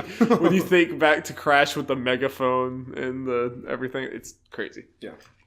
Good point. Like, no. It's awesome. It's going to go everywhere. We all knew this was coming. As soon as it didn't say only on PS4, we're like, okay, so when are we going to hear about this? And the whole year thing is true, and this gives credence to the whole Spyro rumor in a way. Like, if that happens, it's going to be a year exclusivity as well. Yeah. So, which could hurt it because there's going to be a lot of Switch owners, and a lot of them are probably going to be like, I can wait a year. Yeah. Yeah. And speaking of awesome games, Little Nightmares Complete Edition comes out May 18th. Completely didn't expect that. I did not expect that either. I was really like, ooh. Obviously, I'm not getting it. I have it. I need to play DLC, though. But it's cool. Yeah. I recommend it to you, Darby. Or you can just borrow my PS4. I was about to say, I have your PS4. Oh, yeah, that's right. So, like, I recommend it to you in general. Yes, I will play that one, Yeah. but this is cool, though. Yeah. And I think, one of those games, good fit for the Switch. And speaking of that, South Park, The Fractured Butthole. It was fun hearing Butthole on a Nintendo event. Yep. Him trying to say it's just like he... trying to pronounce it butthole, like as much as he could. I wonder how many takes it took him. Yeah, I love just the thought. I bet like Matt and Trey were also laughing, just like, look at Nintendo. We made these child-friendly people say horrible things. Now, here's the interesting thing. Other than the ones that are coming out this month, this is the first game to come out, like, from this direct. April 24th. That's sooner than I expected. Yeah. So, that's cool. 420 plus 4. Exactly. So you have your Labo and your South Park. Indeed. And this next game, they gave the appropriate amount of time. Holo Warriors Definitive Edition coming out May 18th. I'm glad they just like, hey, here's the date. We're done with this game. We should do the same. Yeah. Great game. People should buy it if they're interested in warrior games. Okay. They talked about ARMS real quick, just a little tournament thing. Yeah. Not much to say about that. And then they went into a good bit of Splatoon stuff. With a crazy trailer. Well, first they did the 3.0 updates with the new stages and all that stuff. Like, I always appreciate that stuff. Yes. And then, their first expansion, the Octo expansion. I love how just absolutely absurd the Splatoon lore is. Yep. Because this is basically set in some weird secret thing or something. Underground, underground thing where experiments are being held or something. That's Splatoon. Yep. And just weird hype music in Splatoon style. I love how weird it is. Oh wait, I gotta show you something, Darby. That you will find funny. Okay. Also, everyone, while he pulls that up, you must remember that it is, Jeff, the year of the Octoling. Yes. Speaking of, I'm getting this. Yeah. I'm getting the expansions. Did they say how much it was? $20. And it comes with 80 single-player missions. But didn't you not really love the single-player? I didn't like it as much. I still love it. Are you not worried that this will just be more of the problems of the single-player? Okay. So stuff in the trailer looked crazy, and it was actually a continuation of it. Okay. I'm in. I just don't think of Splatoon as a single player DLC. I think everyone plays it for the multiplayer, so it just seemed weird to me. But people love the single player. There are people that do play it for the single player. Yes, that's true. Oh, but this is a thing. Oh my god. Okay, he's showing me Hold on, let me see if it looks. Nah, it doesn't work. Basically, they look like Tupac and Biggie. Oh yeah, it's a picture and the words that say, "Can we talk about how Pearl and Marina are Tupac and Biggie?" And they're dressed exactly. That's so funny. That's so good. And that fits Splatoon. And with this stuff, obviously, it's called the Octo expansion. Once you complete it, you can play as Octoling multiplayer, which is something people have been wanting forever. Yeah. So happy that's the thing. Okay, Jeff, are we ready? We are ready. Are we ready for Okay, all right. Okay. We're at an hour 10, so you want just 30 minutes of an underadult. Wait. However long it goes. We gotta do one thing, okay, Darby. Before we get into full on Smash, because Jeff, we gotta talk about how we like the direct in general. Okay. And then we don't have to worry about it. We just go pure Smash. Okay. I like this direct a lot overall. Yeah, I think it definitely hit a lot of very big moments, and they kind of did a good job of sneaking in the less exciting stuff, but the stuff that we needed to, there were some things in here it's we needed to see, but it was not flashy or whatever. But they gave everything the right time, except for Mario Tennis got too much, but it still looked cool. So I'm oh, that's fine. Yeah, I will say this: it's one of the, and this could be the knock people have against this. It's the one big new exclusive Switch title coming out the first month. So yeah, but there was a lot of redundant talking. They could have shrunk that down. I look at it this way: we're probably not going to hear much about Italy. It's not it's getting its own direct at this point. So. I'm not mad about it. Yeah. It's just like that was the only thing. Yeah, and I feel like there are a lot of ports here, obviously, but I feel like the Wii U ones and the third-party ports are the right calls overall. Yeah. I do think and this is a moot point because it didn't happen, but I do think without the Smash Zinger at the end, this would have been a slightly not as big. It would have felt like a slightly under. Maybe it's just because of the way it ended. Maybe it would just be if it ended with Splatoon, it would have felt weird. But, I think that was the point. Yeah, of that was probably the point of it. But no, when you think back on this, we got that much for Mario Tennis. We got Crash, which is crazy. Mm-hmm. South Park, which shows okay, Ubisoft's more still in for supporting the Switch. Yeah, and even though it's just 3DS or whatever, and we would much rather Switch, a Luigi's Mansion remake, that's something that people wanted a lot and didn't think would be happening. Captain Toad, there's lots of big things that people wanted. Octopath Traveler release date, which we were I was getting worried that this game was going to be a lot further away than we thought it was going to be because we had not heard anything. For me, the things that make this direct really good for me, Octopath Traveler, Undertale, Undertale, it was a little lot there, but it's selling us more Mario Tennis Aces, making us more and more. It made me turn to wanting it. So the Splatoon stuff made me happy. And Smash. I mean, most importantly, Smash, obviously, but I think it was a solid direct, very, very, very good. Yeah, direct. And it's one of those things. I feel like I say this a lot, but this is still one of those things. We only know stuff mostly for the first half of the year. We're getting more. People need to stop panicking. Nintendo has absolutely nothing. And there's still so much left to see. I mean, this is still E3 is not too terribly long away. So, if this is the pre-E3 direct, I imagine this will be one of the. We might get a little. We'll probably get maybe a Fire Emblem direct or a smaller direct or whatever before here. But I imagine this is the last big one before. And here's the thing: this is the last stuff. Most of these games are coming out before E3, so right. we won't be seeing these games then, so they won't be repeats. We'll probably get They keep it. I mean, Nintendo is keeping their announcements tight, whereas Sony and Xbox are more. They all have their positive and negative, but I generally like this. So I'm increasingly having problems with Sony's way of announcing things. It drags on you after a while. I'm thinking less and less of the 2015, 2016, and more so 2015, their press conferences, because 2015 Last Guardian, Final Fantasy, and Shenmue.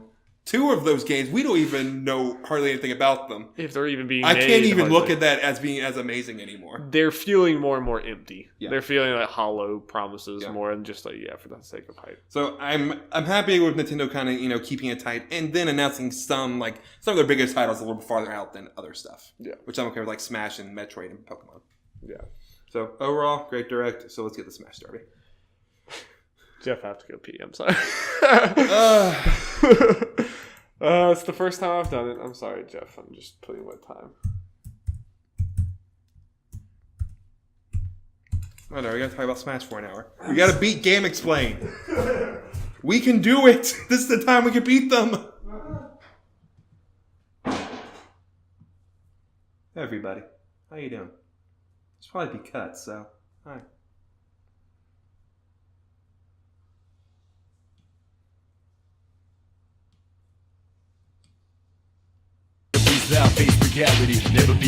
Jeff, Darby, Smash Bros is happening. Time to smash. First, that trailer though. But I mean, the feels. I was telling Jeff before. I was at work. I was painting or whatever, and I had the direct on, but it was cutting out a lot. So I was getting some of it, and then the connection got worse and worse, and eventually I was like, all right, fine, I'll figure it out later. I went back and looked, and I was literally 30 seconds away from Smash when I cut out, which made me very mad because I didn't get it in the direct like everyone else.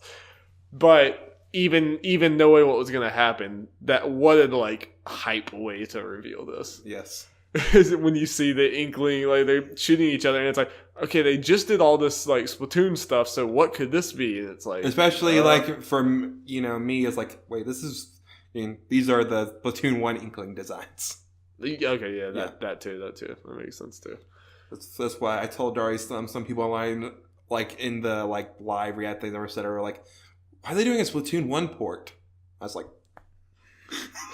No, you fools. Bigger. Think bigger. Think hyper. Let the hype flow through you. And then they did.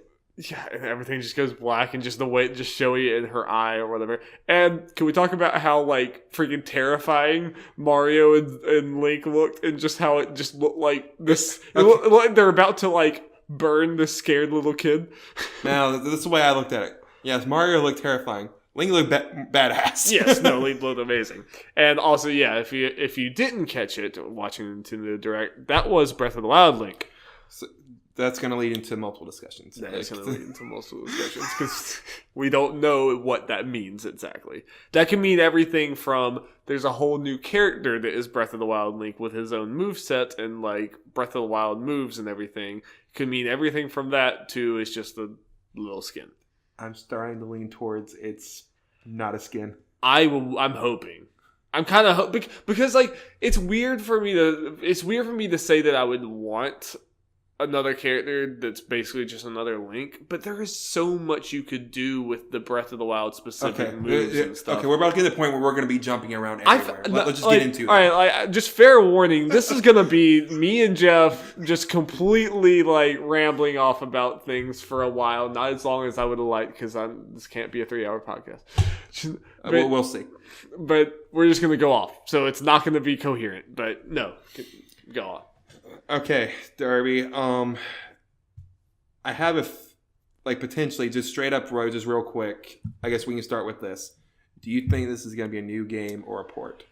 Okay. I'm leaning towards new game. I am too, because I don't feel like they would have announced it this way. Like this feels. This is the trailer of the new Smash. Yes, this is too much of a like. This is too like cool and too like. I can't find a word for it, but it's like it feels like too much of a statement for it to be a port of Smash 4. Plus, with the way Nintendo's been doing things, they've straight up said like showed footage and stuff saying, "Hey, this is a port." Mm. Like they've been more clear about that. There are a bunch of people online saying, "Oh, this is definitely a port." The only reason we think that is because the rumors have been saying a port this whole time, so people aren't thinking it could be otherwise. And the other part that would make me think port is the 2018. I mean, like because I agree with that point, but in a way, it's been a while since Smash Wii U was done. Yeah, but they don't technically have. It didn't have to take as long, depending how they did it, because they probably have a foundation with Wii U. I think they're going to be... Sorry, go ahead. Yeah, they have a foundation for Wii U, so they don't have to rebuild as much. And when I say new game, it could be... I hate it the way I'm kind of saying this, because of the way I've talked about Splatoon 2, but I'm just going to say like this. I figured that's where you're going. It's probably closer to like a Splatoon 2 sequel than like closer to Splatoon 2 sequel than like a normal Smash sequel that we've had in the past. And part of me almost prefers that. Part of me almost wants that. I don't know if you said on the podcast, and I guess I can speak for you a second. Like, I know the way you are. You prefer more of a straight up port with a couple things added because you don't want to lose the roster, which I'm with you there. Right. But if they do it this way, where it's kind of a Splatoon 2 thing, that's probably like kind of the best of both worlds, where we probably like... Best case scenario, we retain more of the roster.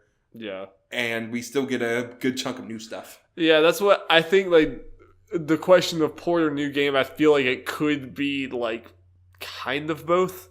I feel like this could be, maybe, like, it sounds bad when you say it, but, like, I feel like this might be less of a step than the other Smash Bros. Are to each other, because I feel like... Yeah, that's definitely what I'm getting at. Yeah, you could take this game and kind of build from it into its own thing or whatever. Now, I mean, like, if we think that's what's going to happen, what does that... Like, does that mean Cloud is in this game? Does that mean Bayonetta and Corrin are in this game? Bayonetta, yes. Like... Out of those three, that's when I say yes, because... I think Bayonetta will just become a staple in there. Yeah, that's one game. Yeah. Corrin's more questionable for a lot...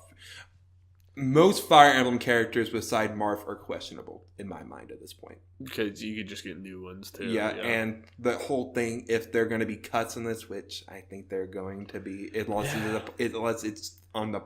Like a straight up port, which again I don't think it is. I don't think it is at this point either. Also, Daria, just because this feels like we're gearing up for a Smash launch. Like, Yeah. like gearing up for the Wii U launch when it was, it's hype all the time. It's like, what's going to be the new characters? You're like, doing all this. This feels like the start of that. Yeah. More than I'm just going to bring up this one point that kind of one of those things like kind of seal it for me. This isn't the best thing, but I just screenshot it from etc. and I'll explain it to audio listeners. That's the Smash logo for, we usually have, this is the new one. It's different. Okay. Yeah. And it's usually different. Like, that's the mailer one.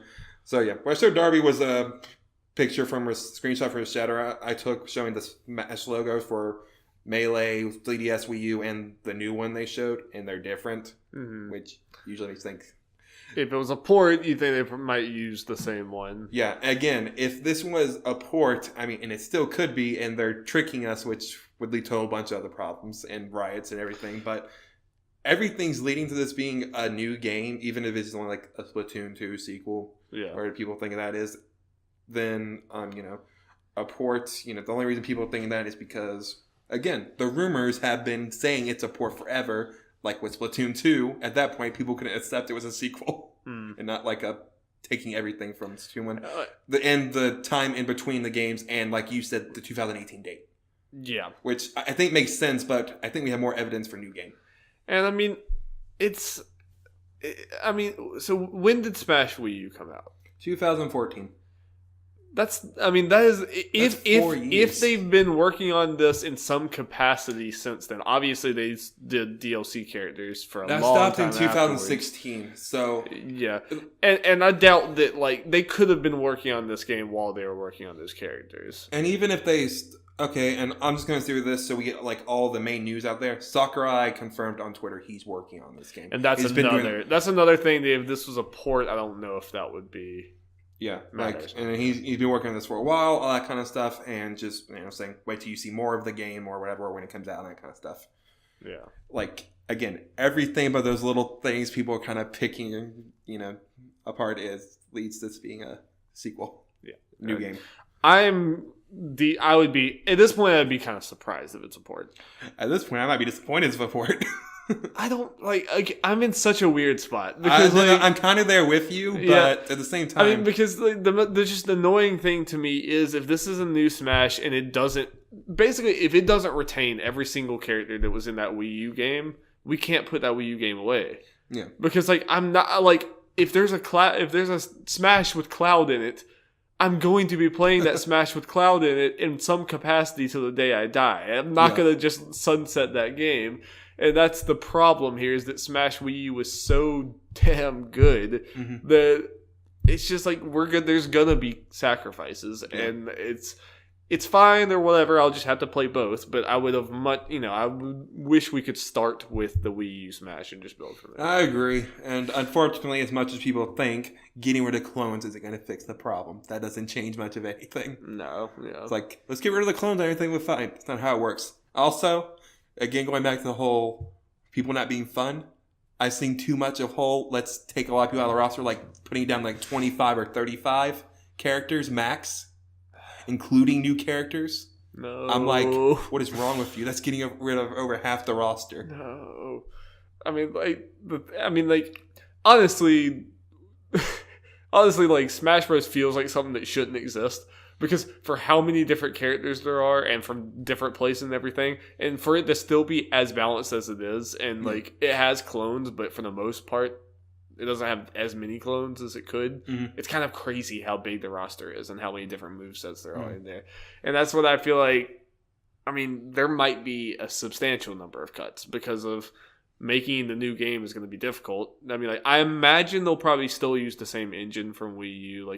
That's what I get at, yeah. Make it easier. But it's still, have to make a lot of new stages and make new move sets for people and make new everything like that, to whatever degree they always do.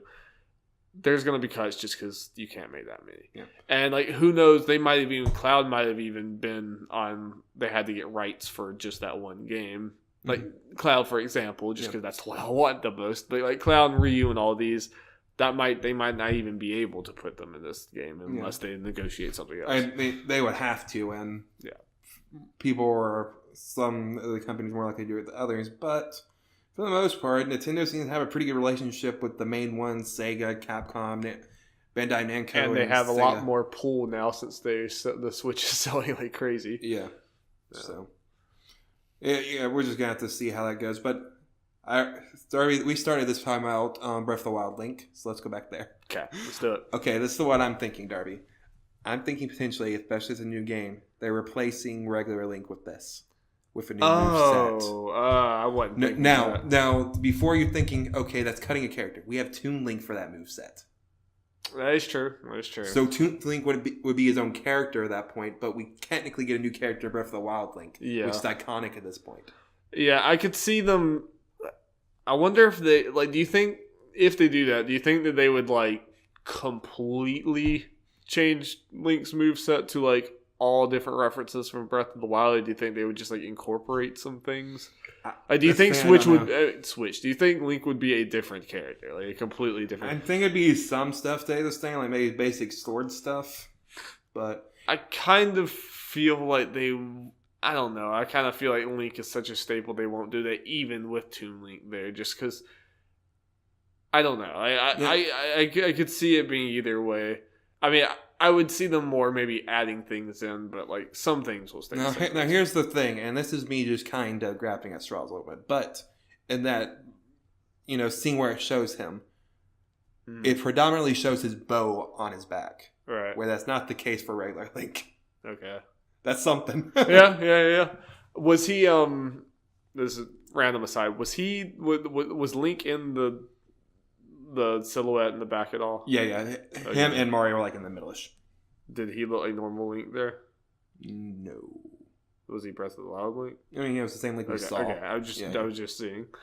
I don't know. I don't feel they have to incorporate Breath of the Wild stuff into a Link in some way. I think they have to.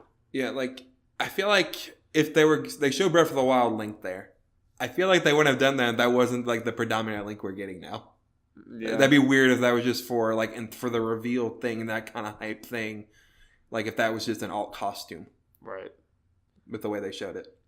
I feel like it still could be an alternate costume just because they know Breath of the Wild's popular, so showing. Or they can make old Link the alternate costume. Or they could they could do that. But I'm just saying I wouldn't be the most surprised if his moveset is largely unchanged. Yeah. It's just the costume is the biggest change. I can just see that, and Again, partly because we wouldn't be losing the Link moveset because Toon Link, you would assume. Yeah, I mean, I think that's good. I mean, I didn't think about that. Yeah. the fact that you would, and because I've been listening, especially to the game explain all the different things they do. They can use Rivali's wind or whatever for his upbeat.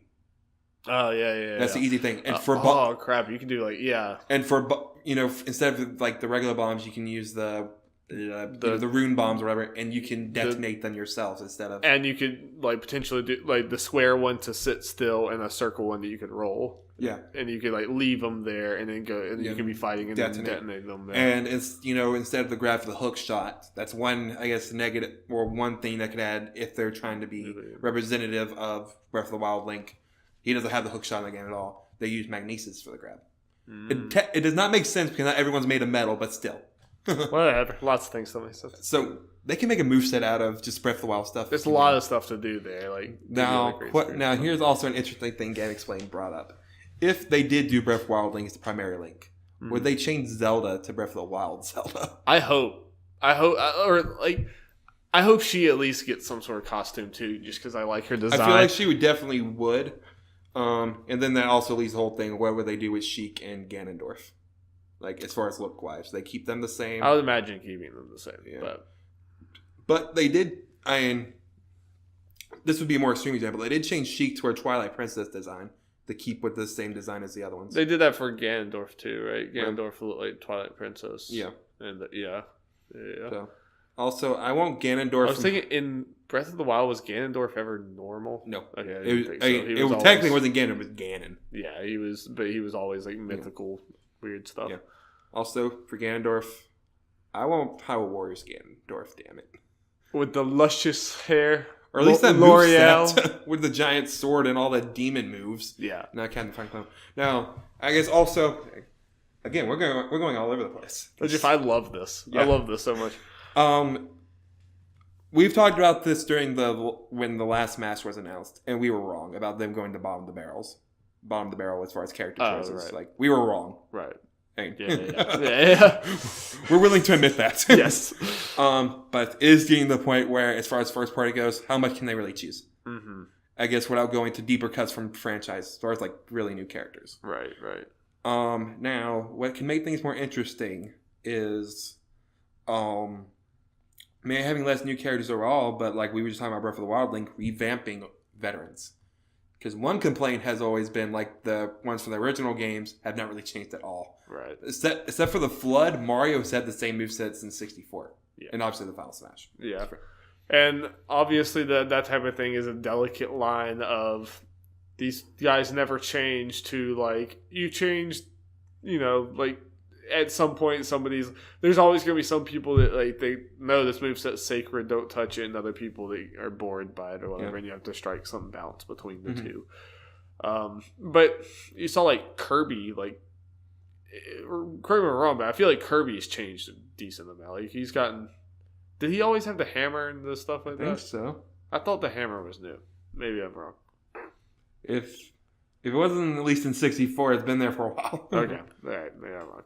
But yeah, I mean, that could be a way they could do this. I mean, like, in some ways, if you're wrong, a Cappy was not incorporated in Mario's moveset. Oh, I didn't even think about that. Yeah. I feel like you have. Oh, and just before you think it, you can't tell if Mario's wearing Cappy in the thing. Yeah. All right. You couldn't see his face, so it was just fire. Yeah, you can't really see the hat. It's like, you couldn't tell, like, Link's obviously Breath of the Wild Link.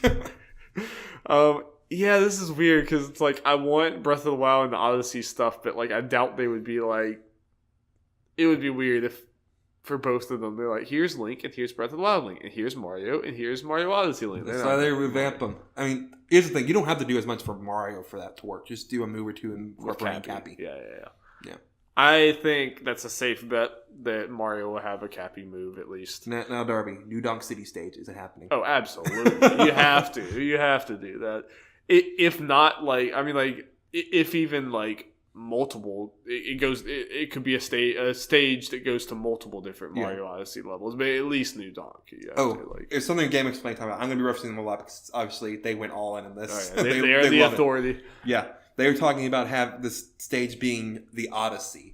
And you go around to different. That would be awesome. And it like lands. Yes. It's like the halberd with Kirby, but it actually goes places. Yeah. It's like, it lifts up and people could fall off. Or like, I think, is it Woohoo Island where you're kind of thing and it kind of goes to different parts of the island? Kind of like that idea. And like, like I said, people can die when it floats up or when it lands and like different stages. I think that's the one. That would be amazing. We have said that's not a thing now. I know. the speculation is starting. Obviously, Breath of the Wild stage. In some that's one of those things. Like, what do you do exactly with that? I don't know. I mean, you could do a lot of different things. I mean, you could have it on the Great Plateau or something like that, or you could just have it. I don't know, some sort of stage where it goes in different places or whatever, but like the Great Spirits are attacking or something. Like I feel like Guardians have to be involved. Yeah, Guardians. Yeah. I feel like they need to be some sort of stage interaction with them. But you could do a number of things with that. All right, so going back to Breath of the Wild Link, if it's a new character, Divine Beast Final Smash. Oh yeah, that'd be awesome. He pulls out the motorcycle. Yeah, runs you over with the motorcycle. No, but yeah, definitely. Okay, we mentioned it like those people in the fire thing or whatever. Based on everyone trying to tell who that is, who those people are, the silhouettes are, it seems to be the most boring characters you can think of. Yeah, it's the normal. It's not even worth necessarily discussing that much. Probably not. At least right now, like, people are like obviously not confirmed. Samus, like Pikachu, and Bowser, and Donkey Kong. Those ones are the like most obvious ones. Like you can see out of those, and those are no dull ones. And then what people are thinking they're seeing are like Marth and Wario and Yoshi and Fox and Peach and Ness and stuff. So the most obvious. It's not surprising to me they just chose the obvious ones. I think that's okay. Yeah, this is the. What's going to be interesting is like, especially this is a new game. How will they look now? Yeah, their designs will look potentially different. And I mean, Metroid, obviously, they know what Metroid Prime 4 looks like. I mean, like, potentially there could be things from there with Samus. I guess, where do you want to go to wrap it up? Like, do you have ideas for new characters that could be in this game, besides just Breath of the Wild stuff or whatever being added to Link? This is going to be an ARMS character. Yeah, I think there's a... Now, who are they going to get? Springman's boring. Springman's very boring. He's the obvious choice, but at the same time, by far the most boring choice. Ribbon Girl would also be boring, but yeah, could go there. I mean, what they could potentially do to appease more people is have, like, do like they do with Villager and what they're going to do with the Inklings and have, like, 4 skins for Springman and then 4 for Ribbon Girl and make them one character. That's probably the most likely thing. Yeah. That's probably the most likely. Yeah. Because those 2 are the mascots. Yeah. Like, people were saying, like, Twin Tail and stuff. Like, I know she's the most popular character, but yeah. To the ARMS people, but it's a weird situation. It'd probably be weird for her to be in there and not the mascots that they put forward in there. So I think Ribbon Girl and whatever, Stringman, what's his name? Springman.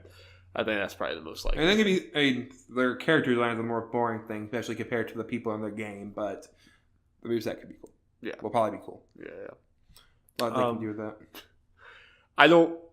I don't think this is going to happen, but what's the chance of Rabbids being a character? I was thinking you mentioned that earlier. Like, what's the chance of a Ubisoft character being in there? For some reason, I just don't really think they would put Rabbids in there. Rayman, I would honestly might even be more likely to me. He was a trophy. I mean, I know it's stupid. It's really stupid that he was a trophy in Smash Bros. But then there was no Ubisoft or anything there. Put him in, dang it. I think put him in. It'd be awesome. I mean, you put freaking Duck Hunt in there. I mean, obviously games don't have to be relevant to get put in Smash. Yeah, but I mean.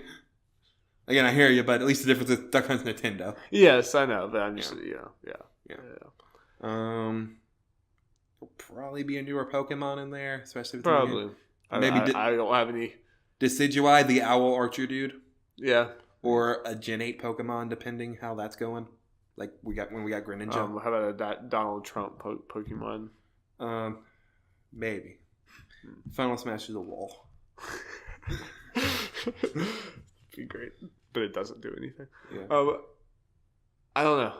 It's hard. I mean, I feel like they've gone in so many different, because it's gonna be something we're not expecting. We never in a million years would have predicted Cloud or Ryu or any of these.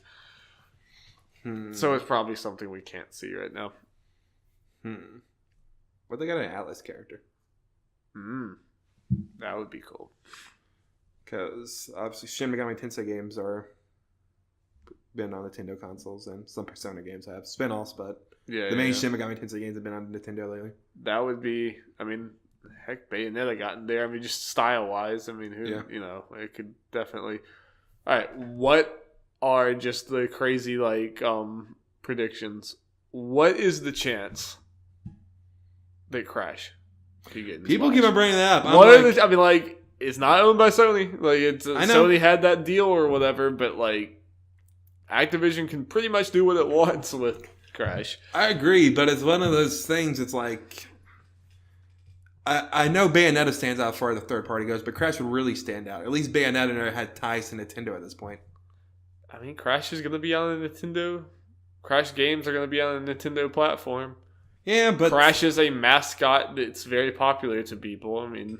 And this is kind of like a mascot fighter. We're obviously getting Dark Souls, right? Yeah, obviously. I think Crash is a possibility. Yeah, I guess. Which would... Imagine if Crash and Cloud got in this and not All-Stars. And not All-Stars. That's the most depressing thing about this. All-Stars was made... PlayStation All-Stars was made 5 years too early, and it makes me so sad. It makes me very, very sad. Yeah. I think it's possible. I think it's definitely possible. And I also think we should do, as we gear up for whatever, as we see more, we should do more podcasts and stuff about who we think might be in it. I'd be I hope, part of me hopes this is a new Smash Bros, if anything, so that we can have the build up to it. Yeah. I'm excited to talk about Smash Bros. I want I want those daily photos again that they did. Oh yeah. I mean, like, Jeff, what is the likelihood that if they do start like dropping stuff frequently, that we just end up having a all-star Smash Bros podcast? Like, I think we should already plan on just sideshow that we just do this every time something happens, and we have the gaming podcast separately. Darry, I'm down for that. No, I'm gonna say this right here, Darry. I'm just gonna pitch this to you. Okay. We just decide on doing that. Like, and if we get stuff very infrequently, we just forget about it. Okay. But it may not be a weekly thing, but we just plan on doing it. And when there's like a new character announced, we briefly mention it in the podcast, and we say, for our thoughts on this, go to for our full because completely nerdy thoughts on it. Go to that. Because if we talk about anything Smash related on here, we're gonna annoy people who don't care. And we cannot not talk about it. Yes. I'm okay with just branding that as its own thing. Like thinking up a name for it, logos for it, and just having that as its own thing. I'm totally down for that. Yeah, let's just do totally it. First, folks. Brainstorming. I mean, if you want to, we can decide that after this and just kind of make this the unofficial first thing. I'm totally down for that. Let's do it. It excites me. Like that's why I hope it's a new Smash, so that there's enough there so that we can build up for it. Because I mean, like you said, this is part of why we started doing this podcast in general, is to remember gearing up for Wii U. Like, that was all we were talking about. And we were basically having podcasts by ourselves, like sitting there talking about Smash and who could be in Smash and looking at the leaks and looking at the rumors and stuff. And like, I know we're like literally like brainstorming on air or whatever, but if anyone's still listening to this at this point, they know that this is just rambling. I would like to incorporate, we would talk about like, oh, there's this leaked screenshot. Like, what could this mean? There's this leak, this or whatever, and someone made this. Like, I would like to bring in all these things. I'm trying to think, is there anything like general stuff in this? Darry, something we haven't really talked about that much. The Inklings are in Smash. Yeah, no, that was the front-facing thing, so it's easy to just overlook that. No, that's awesome. Literally, the character are really probably one of the most at this point. Yeah. That's realistic. I hope. I feel like Smash Bros. Doesn't have too many like long-range focused characters. Like, there's characters that has long-range things, but I feel like to get even those characters to get the most damage and stuff, you need to be up front. I hope Inkling is more of a long-range focused character. Even though I'm not that great at them, I feel like that would be a good diverse thing, and that would make it awesome. Yeah, I agree. Luckily, they're coming in on the Switch, so they can make use of the power. I'm interested to see their fighting style. Like, are they going to make use of the whole shooting ink and then them traversing through it? I hope so. That can make them like an agile, long-range character, potentially. Yeah. Depending how they make that work. It would be really cool. Like, again, like, we're not game developers. We don't know. But it would be really cool if, as they're shooting ink or whatever, like, in wherever the ink lands, they could go down and, like, come up there. And maybe, like, the ink fades away. Like, you can only have so much ink on there at one time, so it's not completely OP. But, for like, at least you have 5 spaces of ink, and you can put those anywhere, and you can like jump and awesome. And there's so much moveset potential there. Like, obviously, like they showed in the trailer, they're gonna have the little splatter shots, like their basic thing. But I was thinking, like, what could be potentially a side smash is they bring out the roller. Absolutely. The roller has to be involved. It has to be. Down B, spam with the roller. Or I was thinking side B potentially, but that could work too. Yeah. I mean, side B, I guess you could go forward. Or they could do for side B kind of, because in the trailer they showed Inkling Girl using a bomb, making down B like summoning the bombs like Link does. Okay, yeah. Or something like bombs are going to be used in some way, judging by the trailer at some point. I'm interested in is like, what's the final Smash going to be? I don't know. Because there's like, you would think it'd be like one of the super weapons or whatever. Having a brain for it, so I'm forgetting the right terminology. Yeah, I don't remember what the big. I know I didn't play a whole lot of Splatoon, but like the big thing that you got that like covered like a big area. I don't. Or depending thing, like, because remember the one I always used when I always used the Splash Junior was the shield. Obviously, that wouldn't be it probably. Right. But there was one like it's like a missile you'd select it on the map. Where that's what I'm talking about. That's what I'm talking about. That could be an easy one to use. Yeah, they got a whole bunch of the hamster ball. And it could maybe be something where like you could point to where you want it you know, to go down on and stuff. Like you could you focus on this side of the map and do that. Mm-hmm. There's a lot of cool potential. I'm excited. So much. It's really endless, like what you could do with that. Forgetting that. And there's like a million different guns that could be used and different weapons. Yep, and I'm very interested to see what they